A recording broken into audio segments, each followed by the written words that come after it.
네, 민주당 당대표 최종 후보 3명을 가리기 위한 예비 경선 컷오프가 28일 실시되고요. 일주일 남았네요. 당 분열을 막고 총선 승리를 위해 절을 던지겠다며 나온 기호 8번 서른 의원 전화로 만나보겠습니다. 안녕하세요. 예, 민주당의 서른입니다.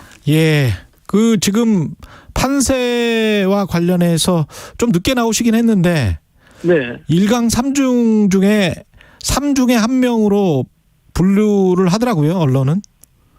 예. 예. 좀 불만이 있습니다만은. 불만이 있습니까? 분류하면, 예, 불만이 있습니다만은 분류를 하면 받아들여야죠. 예. 2강으로 생각하십니까? 그건 적당하게 생각하십시오. 당 분위기는 어떻습니까? 서른 의원께서 생각하시는. 예, 이 중앙위원들이 컷오프를 결정하거든요. 예. 물론 30% 여론조사가 있습니다만은. 중앙위원들 한 400명 되는데요.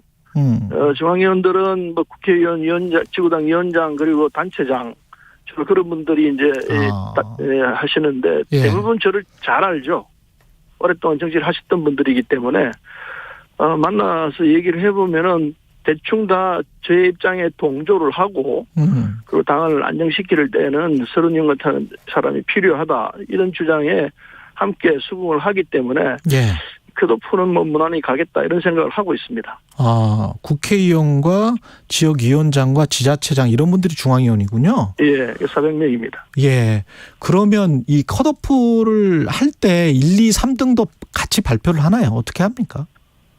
예, 1, 2, 3등을 발표하는데 석차 표수 이건 발표 안 하는 걸로 되어 있습니다. 그냥 세 사람이 통과했다 이렇게만 하도록 되어 있는데 이건 또 어떻게 할지 모르겠습니다. 전통적으로 그렇게 해왔습니다. 근데 전통적으로 그렇게 해왔더라도 이게 좀 돌잖아요, 사실은. 돌죠. 부전으로 해서 도는데 예. 대충 알 수도 있을 거라고 생각합니다. 그러면 그게 본선에 영향을 좀 미칠 수도 있겠습니다. 그 도는 석차가 기자들도 돌고 의원실에서도 막 돌고 그러는 것 같은데 그거는. 그렇죠. 예. 세상에 비밀이라는 게 없을 수밖에 없죠. 예. 본 사람들이 있으니까요. 예. 주변에 여러 사람이 봤기 때문에 그게 이제 말해서 말로 구전대에 나오죠. 흘러나오죠. 예. 그 공약이 뭐세요? 저는 당을 하나로 하겠다는 입장입니다. 이재명 의원이 저는 이재명 의원을 나오지 말라고 그랬거든요. 예. 나오지 말라고 한 제일 큰 이유는 당에 리스크를 준다. 그리고 당이 이게 갈등을 심화시켜서 분열을 일으키게 하는 원인이 된다. 그건 이재명 의원이 바라는 게 아니지 않느냐. 예. 그러면서 제가 내세웠던 거는 하나로 갈 수 있도록 해야 된다. 하나로 갈 수 있는 요인은 내가 제일 낫다. 이재명 의원보다는 당을 하나로 만들었는데 내가 훨씬 더 낫다. 그런 입장에서 당을 하나로 만들겠다는 게 제일 큰 공약이고요. 예. 그리고 이 언론을 트겠다는 게 제 주장입니다. 언론을 트겠다. 예. 의외로 소위 말하는 개딸들 강력한 이재명 의원 지지자들 여러분들이 갖고 있는 그 등살이라고 그럴까요? 예. 그분이 너무 강해요. 그래서 쉽게 얘기하기를 꺼려야 합니다. 이런 현상을 타파를 해야 돼요. 국회의원들이요? 안 넣고. 예? 국회의원들이 말하기를 꺼려한다. 국회의원뿐만 아니고 다른 당원들도 그런 현상들이 있기 때문에 이 현상들을 타파해야지. 그렇지 않으면은 특히 이제 국회의원들 사이에서 그게 심하다고 볼 수 있죠. 그렇지 않으면 당이 민주당인데 그 이름이 무식해질 수 있다. 그래서는 모든 사람이 다 얘기할 수 있게끔 이렇게 하자. 그러려면은 당을 정말 민주적으로 만들어야 된다. 어느 한쪽으로만 쏠리지 않게끔 해야 한다. 그게 제가 주장하는 바이고요. 네. 그다음에 개별적으로는 여러 가지 얘기가 있습니다만 지금 방송에서 얘기하기에는 시간이 너무 아깝습니다. 그래요? 예, 제가 한 가지만 반대되는 관점에서 질문을 드려보면 분열을 막겠다.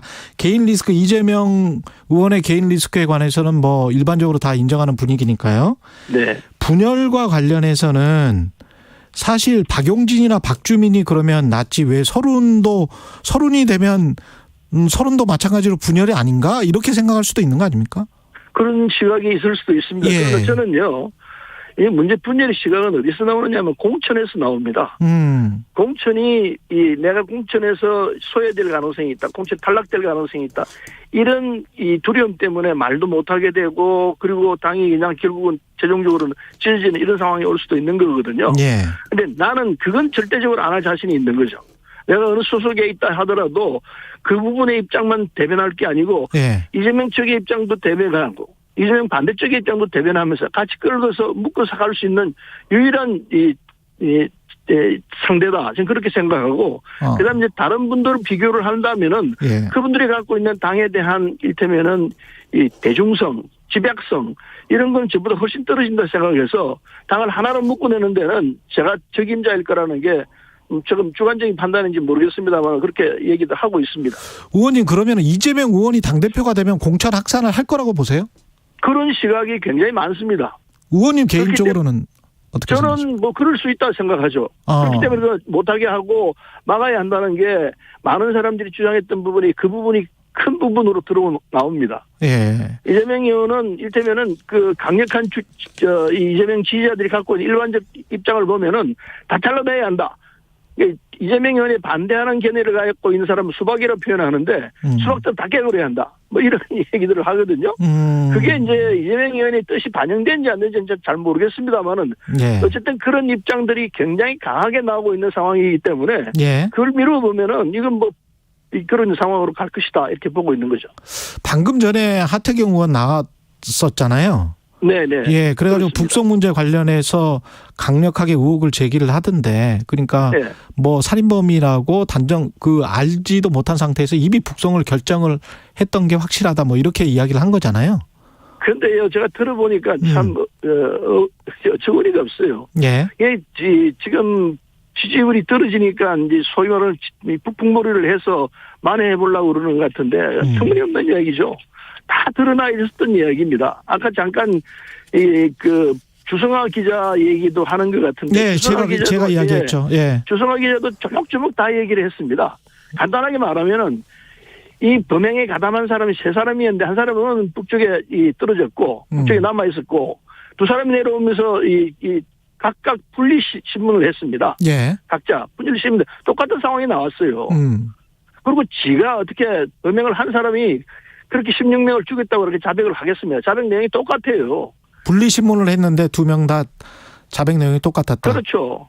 그런데 그걸 어떻게 입을 맞추고 그리고 자기들이 죽여놓고 죽였다고 얘기를 하겠습니까? 사실이죠. 거짓말 할 턱이 없는 거죠. 그래서 우리가 뭐 공언한 것도 아니고 그래서 이게 틀림없이 그 학살거리 벌어졌구나. 그럼 그렇다면 보내라. 이게 자연스러운 결과인데 그게 무슨 증거가 있니 없니? 왜 증거가 없다는 겁니까? 예. 확실한 증거들이 있는데. 예. 그래서 지금 그 정부 당국에서 윤석열 정부가 내세우고 있는 이 주장들은 이치가 안 맞아요. 국민들이 받아들일 수가 없어요.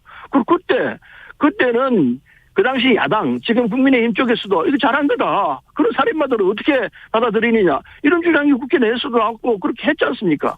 지금에서는 뚱뚱한 소리들을 하고 있습니까? 사실도 아닌 걸 가지고. 그렇게 우겨대기를 시작한다면은 뭐 요새는 그게 또 안 되니까 다른 걸 또 끄집어내는 것 같아요. 계속해서 1탄, 2탄, 3탄 또 나오는 것 같아요. 이렇게 북풍몰이를 하면은요. 결과는 넣는 건 하나도 없고 결국은 윤석열 정부의 지지도만 떨어질 거예요. 윤석열 정부는 근데 왜 이런 행동을 한다고 보세요? 오판이죠. 다른 무슨 적당하게 지지율을 끌어올릴 수 있는 방법이 없을 것 같으니까 지금 북풍몰이를 하는 거거든요. 그런데 북풍몰이를 했을 때 이게 도대체 국민들에게 호소력이 있을 것인가, 국민들에게 받아들일 것인가 생각해보고 해야 되는데 전혀 안 될 걸 엉뚱하게 끄집어내는 거예요. 하태경 의원이 평소에 합리적인 주장을 하는데 이번에 들어보니까 말이 안 되는 소리를 하고 있어요. 무슨 거짓말을 했다는 겁니까? 지금 그렇게 과도하게 국민들을 호도하려고 들면은 예. 국민이 다 알고 있습니다. 이게 지금 판단들 윤석열 정부가 너무 낮은 수준에서 이 상황을 끌고 가려고 하는 것 같아요. 이렇게 가면은 지지율 더 떨어질 뿐입니다. 이재명 의원 그 사법 리스크와 관련해서 일반적으로 평가하는 사법 리스크보다 더 깊이 있는 정보를 알고 계시는 뭐 근거 같은 게 있어요?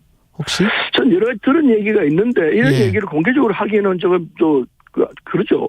이미 수사를 하고 있는 상황이기 때문에 정부에서는 수사 결과를 빨리 내놓는 수밖에 없어요.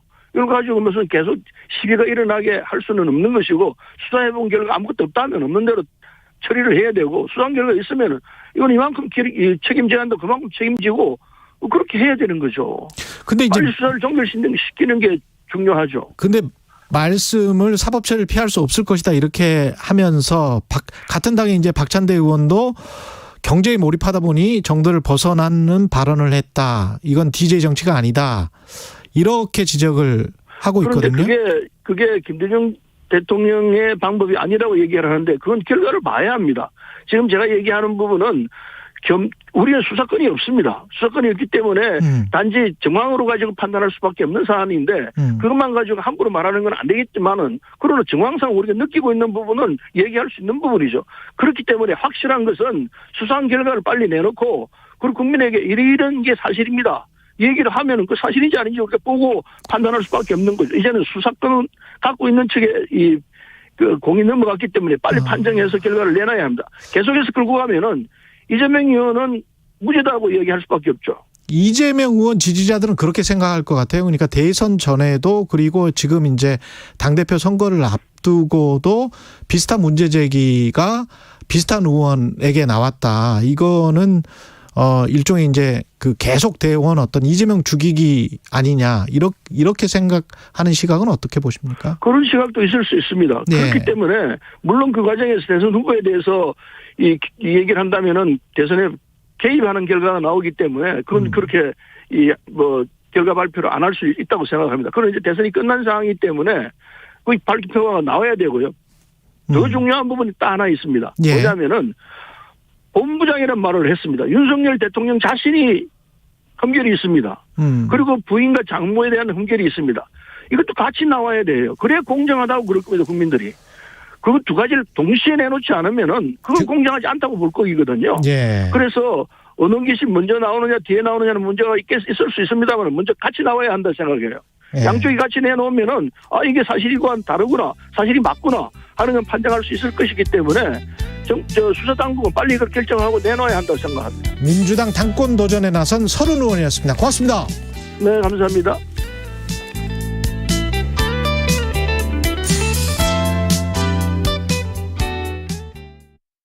잠시 후 8시 반부터 일부 지역국에서는 해당 지역 방송을